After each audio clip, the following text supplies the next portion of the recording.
இன்று மேஜிக் ஸ்கூல்ல ஒரு புதிய விஷயத்தை பத்தி தெரிஞ்சுக்க போறோம். வாங்க பார்க்கலாம். யூடியூப் வீடியோவை பயன்படுத்தி உங்க பிள்ளைங்களுக்கு நீங்க சொல்லி கொடுக்குறீங்களா? அப்ப மேஜிக் ஸ்கூல்ல இருக்கிற டூல் உங்களுக்கு ரொம்ப முக்கியமான ஒரு டூலா இருக்கும். அதாவது யூடியூப் வீடியோ கொஸ்டின் என்ற டூல். யூடியூப் வீடியோ கொஸ்டின்ஸ் நீங்க டூல்ஸ் பாக்ஸ்ல தேடி தட்டினீங்க அப்படின்னா இந்த மாதிரி ஒரு முகப்பு வரும். இதுல எந்த லெவலுக்கான கேள்விகளை நீங்க கேட்க போறீங்கன்னு ஃபிக்ஸ் பண்ணிக்கலாம். அது மட்டும் இல்லாம எந்த வகை கேள்விகளை நீங்க கேட்க போறீங்க, மல்டிபிள் சாய்ஸா, ஃப்ரீ ரெஸ்பான்ஸா, இல்ல ட்ரூ ஆர் ஃபால்ஸான்றதை முடிவு பண்ணிட்ட பிறகு எத்தனை கேள்விகள் கேட்க போறீங்க அப்படின்றதையும் நீங்க இதுல ஃபிக்ஸ் பண்ணலாம்.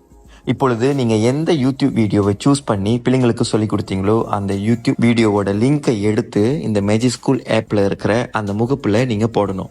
எப்பொழுதும் போல நீங்க ஜெனரேட் தட்டிட்ட பிறகு உங்களுக்கு கேள்விகள் பட்டுன்னு வந்துடும். அது மட்டும் இல்லாம இந்த கேள்விகளுக்கான விடைகள் அனைத்தும் இந்த வீடியோல எத்தனாவது நிமிடத்துல எத்தனாவது வினாடியில இருக்குன்றது வரைக்கும் மிக துல்லியமா நமக்கு கொடுத்துரும். அதை தவிர்த்து இப்ப இதே தலைப்புல நம்ம வேற விதமான கேள்விகளும் நம்ம கேட்கலாம். எடுத்துக்காட்டாக மல்டிபிள் சாய்ஸ். இந்த மல்டிபிள் சாய்ஸ்ல நமக்கு இப்பொழுது 10 கேள்விகள் அந்த மேஜிக் ஸ்கூல் ஆப் கொடுத்திருக்கு. இதற்கான விடையும் சற்று முன்பு கூறியது போல மிக துல்லியமா இந்த வீடியோல எந்த இடத்துல இருக்குன்றத நமக்கு கொடுத்துரும். ஆக இந்த தகவல் உங்களுக்கு கண்டிப்பா நன்மையை பாய்ச்சிருக்கும்னு நம்புறேன். இந்த வீடியோ உங்களுக்கு பிடிச்சிருந்துச்சுன்னா கண்டிப்பா ஷேர் பண்ணுங்க. நன்றி.